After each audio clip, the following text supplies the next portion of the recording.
Good morning, everyone. Welcome to Monday. Welcome to Monday Minutes.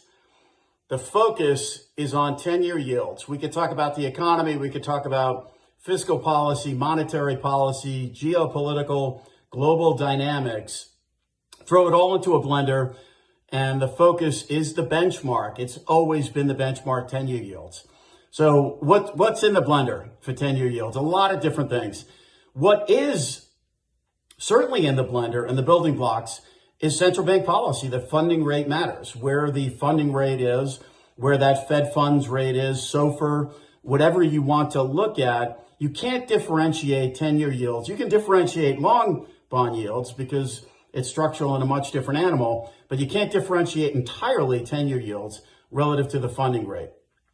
Balance sheet, clearly in focus. It's less about rate policy, more about balance sheet. Over time, in both directions, balance sheet policy has had the biggest impact on long end rates, 10 years in particular. Much easier to discern when the Fed is expanding their balance sheet than unwinding their balance sheet. Doge, 2021, right out of the gate, we spent $2 trillion, yields off to the roof and to the moon.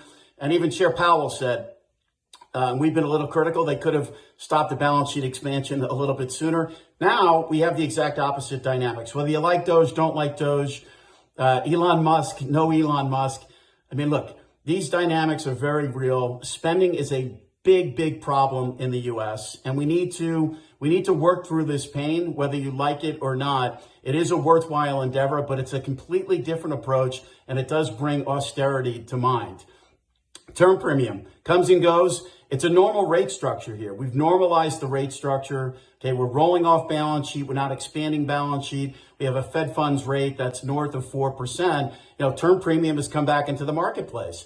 More supply, volatility, good economy. I mean, to the extent that the economy is part of the term premium story, having a little term premium in the marketplace, giving investors a little bit of extra cushion is not necessarily a bad thing. Global flows, in particular, global economy, the global economy, Europe, China, Canada. If you look at all of these countries here, the global economy, the global macro story, despite what European equities are doing, it's about liquidity. And these central banks are lowering rates.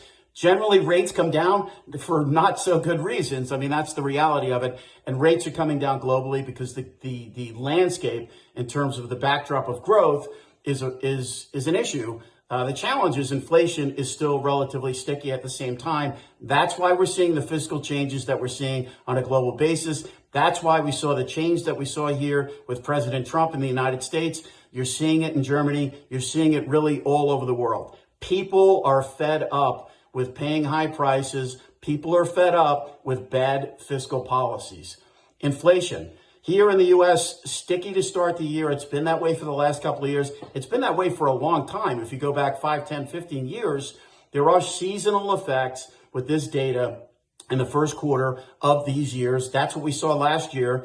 And then we went, 0 to 0.2 month over month, CPI, PCE. This Friday, we'll get another PCE. 0.3 is the expectation. The year-over-year numbers are going to look better because of base effects and the higher readings from last year rolling off. But 0.3, 0.4, that does not work for this Fed. For the Fed to start easing again at some point this year, they will need to see readings again consistently of 0 to 0.2. That's going to take some time. It's not going to take 1 month or 2 months. It's probably going to take a good 3 to 6 months until we get some clarity in terms of where things are at. Growth, slowing here in the U.S., not falling apart, but slowing. And the data of late has been weak. We think that's been part of the U.S. story in terms of lower rates off the peak of 2025. We're seeing it in some of the earnings. We're certainly seeing it in some of the data. And I think the market's going to be paying very close attention here over the next coming weeks to month in terms of where this data shakes out. But we don't want rates to move lower because of lower growth, but that may ultimately be part of the story. It may be part of the tariff story over time, too.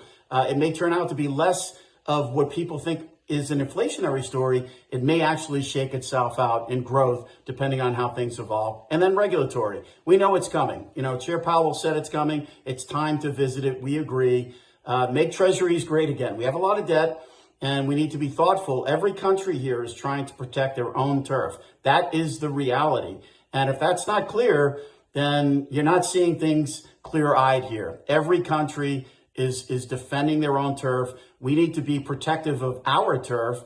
That's what this administration, we believe, is trying to do. And the U.S. Treasury story and how we account for that on a regulatory basis will be a story going forward.